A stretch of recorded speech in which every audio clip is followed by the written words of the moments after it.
अस्सलामुअलैकुम दोस्त। आप में से बहुत सारे लोग जो है रियल एस्टेट में इन्वेस्ट करना चाहते हैं, लेकिन अनफॉर्चुनेटली रियल एस्टेट का इतना प्राइस जो है ज्यादा होता है, इतना ज्यादा बल्क इन्वेस्टमेंट होता है कि बहुत सारे लोग रियल एस्टेट में इन्वेस्ट ही नहीं कर पाते।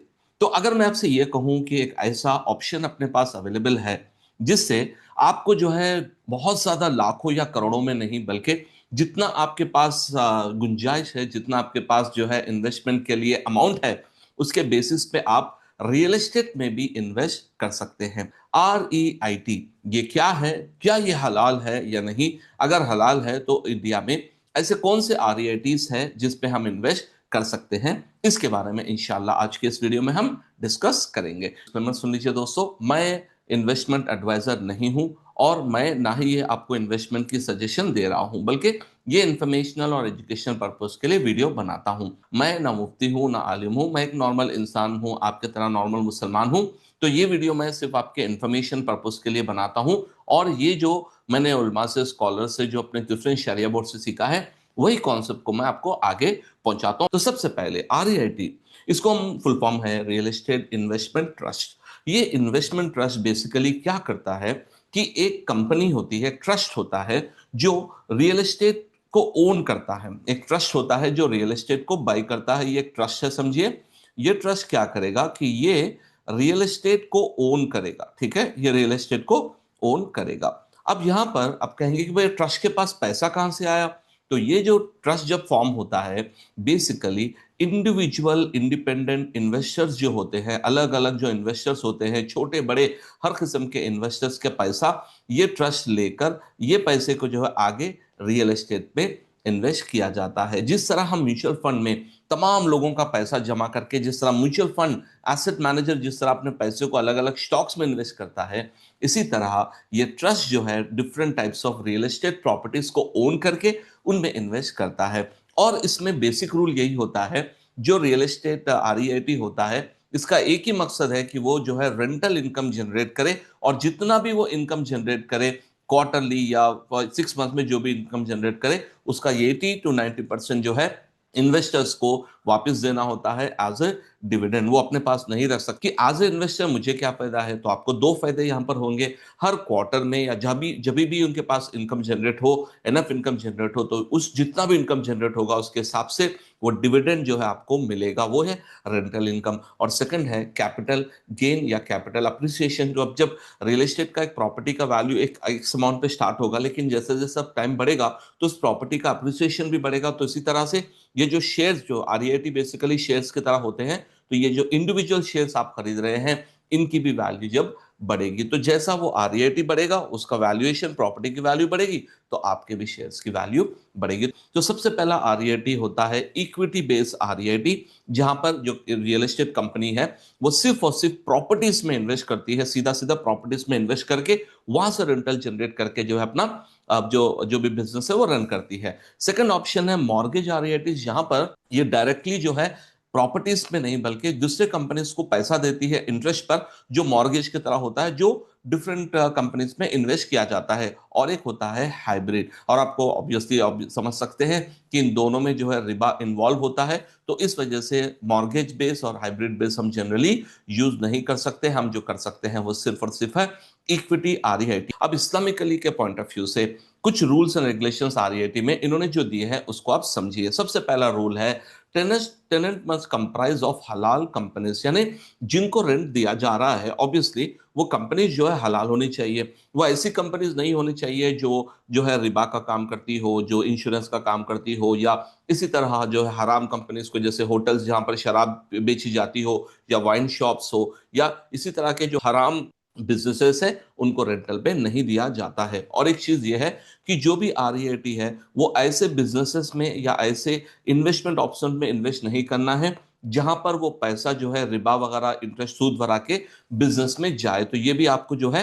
अवॉइड करना होगा। वो REIT, most of the REIT जो है बेसिकली रियल एस्टेट में इन्वेस्ट करते हैं, लेकिन कुछ मिक्स जो होते हैं वो थोड़ा सा अमाउंट जो है दूसरे शेयर्स वगैरह में भी इन्वेस्ट करने का प्रोविजन उनके पास है। जिसमें वो हो सकता है कुछ हराम इन्वेस्टमेंट में भी कर सके। और तीसरी चीज है, ये इस्लामिकली का रूल के पॉइंट ऑफ व्यू से है, ये कि any revenue from non permissible source. देखिए, आप कितना भी कोशिश कीजिए, जैसे स्टॉक मार्केट में हमारा ये 5% का रूल है इस्लामिकली में, और बहुत सारे शरिया बोर्ड भी इसको यूज करते हैं। वो ये है कि अगर ना चाहते हुए भी आपको कहीं ना कहीं से जो है non permissible source of income आता है, तो वो इनकम जो है less than 5% of total income होना चाहिए। ये इस्लामिकली का रूल है कि चाहे स्टॉक्स हो, चाहे वो आरईआईटी हो, कि वो जो नॉन परमिसिबल इनकम अगर कहीं से आ रहा है तो वो लेस देन 5% से कम होना चाहिए। और debt to market cap ratio जो स्टॉक्स के लिए यूज करती है इस्लामिकली, उसका भी जो रेशियो है वो है 33%। तो ये जो बेसिक रूल्स के पॉइंट ऑफ व्यू में देखेंगे, तो इंडिया में जो आरईआईटीज है इस्लामिकली के पॉइंट ऑफ व्यू में जो है, वो कौन से आरईआईटीज में हम इन्वेस्ट कर सकते हैं या नहीं कर सकते, और आगे इंशाल्लाह मैं आपको कहां से इन्वेस्ट करना है वो भी आपको एग्जाम्पल के साथ समझाऊंगा। तो एज पर मेरा जो मैंने इस्लामिकली का डेटा सर्च किया, डेटा देखा है, तो वहां पर सिर्फ और सिर्फ as of now, as of ये जो है फरवरी 8 के दिन मैं वीडियो ले रहा हूं 2026, हो सकता है इसके फ्यूचर में चेंजेस हो सके, लेकिन आज के तारीख से एम्बेसी ऑफिस पार्क्स आरईआईटी ये हराम है। इसी तरह ब्रुकफील्ड रियल एस्टेट ट्रस्ट जो है ये भी नॉन कंप्लाइंट है। इसी तरह माइंड स्पेस बिजनेस आरईआईटी भी नॉन कंप्लाइंट है। सिर्फ और सिर्फ सेलेक्ट निसक सेलेक्ट ट्रस्ट जो है ये एक ही आरईआईटी है जो इस्लामिकली पॉइंट ऑफ व्यू से उनके शरिया बोर्ड के हिसाब से ये जो है शरिया कंप्लाइंट है। तो अगर हम इस्लामिकली पॉइंट ऑफ व्यू में चाहते हैं, तो इस पर्टिकुलर अगर आप इस्लामिकली शरिया बोर्ड को फॉलो करते हैं स्टॉक्स वगैरह में, मैं उन्हीं को फॉलो करता हूं, तो उनके पॉइंट ऑफ व्यू से हम निसक सेलेक्ट ट्रस्ट में इन्वेस्ट कर सकते हैं एज पर इस्लामिकली शरिया बोर्ड। चलिए, इसमें हम ये देखते हैं कि इसको इन्वेस्ट कैसे करें, कि भाई ये होता कैसे है। तो मैंने जैसे बताया है, ये आप डायरेक्टली रियल एस्टेट में आप इन्वेस्ट नहीं कर रहे हैं, आपको डायरेक्ट रियल एस्टेट की प्रॉपर्टी आपके नाम पे नहीं आएगी, क्योंकि ये जो आरईआईटी का कॉन्सेप्ट ये होता है कि तमाम प्रॉपर्टी का जो वैल्यू होता है उसको शेयर्स में कन्वर्ट किया जाता है, उसके बाद इंडिविजुअल पर्सन जो है शेयर को ओन करते हैं। तो अगर आपको इसको बाय करना है, तो आपके पास जो है ब्रोकरेज अकाउंट जैसे जीरोधा ग्रो वगैरह अकाउंट होना है, और अकाउंट के पास अकाउंट के अंदर आप जो है बाय कर सकते हैं। जैसे तो आप सबसे पहले देख सकते हैं, ये मेरा जो है जीरोधा का अकाउंट है, मेरा जो आईडी है वो आईडी में मैं लॉग इन हुआ हूं, और मैं यहाँ पर कुछ आरईआईटीज को मैंने लिस्ट किया है। ये निसक्स का है, ये ब्रॉडरिज का है, ये माइंडस्पेस का, और ये एम्बेसी का है, और इनके लिस्टेड प्राइसेस है। ये निसक्स जो है 2023 में लॉन्च हुआ था। तो अगर आप देखेंगे तो 2023 से जो लॉन्च प्राइस था 101 कुछ 100 के करीब करीब था, और आज तक इसका प्राइस जो हुआ है अराउंड 160 तक है। अभी प्रेजेंट प्राइस है 160। इसी तरह अगर आप ये देखेंगे ब्रिगेड का देखेंगे, तो ये बहुत ऊपर की तरफ गया था, लेकिन बाद में जो है अराउंड 2023 नीचे हुआ था, लेकिन फिर से इसने अप साइड जो है दिया है। तो इस तरह जो है ये इसका जैसे स्टॉक्स ऊपर नीचे होते हैं, उसी तरह ये भी जो है ऊपर नीचे होते हैं। अब यहाँ पर अगर मुझे इन्वेस्ट करनी है, तो मैंने जैसे आपको बताया, बहुत ही इंटरेस्टिंग चीज ये है कि मैं रियल एस्टेट को डायरेक्टली बाय नहीं कर रहा हूं, बल्कि मैं उस पर्टिकुलर आरईआईटी के यूनिट्स को, यानी जो रियल एस्टेट की प्रॉपर्टी की जो वैल्यू है, जो शेयर्स है, उसमें से मैं एक, अगर मैंने यहाँ पे बाय पर क्लिक किया और मुझे एक क्वांटिटी बाय करनी है उस यूनिट में, तो मुझे 199 159 पॉइंट, समझिए मुझे एक अज्यूम कीजिए कि जो ना I want to buy for let us say 1000 की क्वांटिटी मुझे बाय करनी है, तो बेसिकली मुझे ये अमाउंट यहाँ पर जो दिख रहा है 1,59,990 प्लस ये जो चार्जेस है अपने ब्रोकरेज चार्जेस वगैरह पे जाते हैं, तो ये 1,60,000, ठीक है, मेरा इन्वेस्टमेंट जाएगा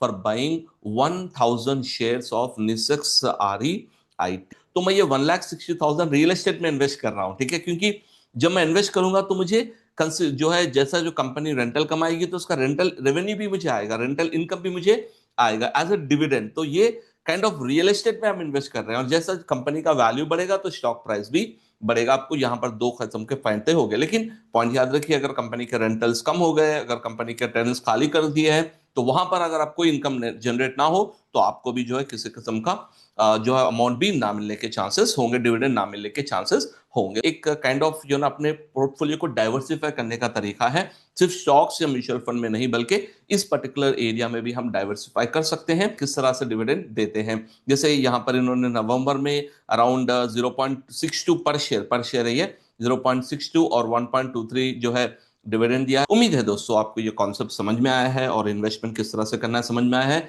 अगर आप कोई और ऐप यूज करते हैं तो आप वहां पर जाकर यही सेम जो नेसेक्स का जो सिंबल है ना, ये वाला सिंबल आप ट्राई कीजिए, nxt.rr है। डिस्क्लेमर याद रखिए दोस्तों, मैं जो है आपको ये वीडियो एजुकेशनल और इन्फॉर्मेशनल पर्पस के लिए बनाता हूँ, ये इन्वेस्टमेंट एडवाइस नहीं है। आप इन्वेस्ट करने से पहले अपना खुद का रिसर्च और अपने फाइनेंशियल एडवाइजर से भी बात कर लीजिए। उम्मीद है आपको ये कॉन्सेप्ट क्लियरली समझ में आ गया है। अस्सलामु अलैकुम।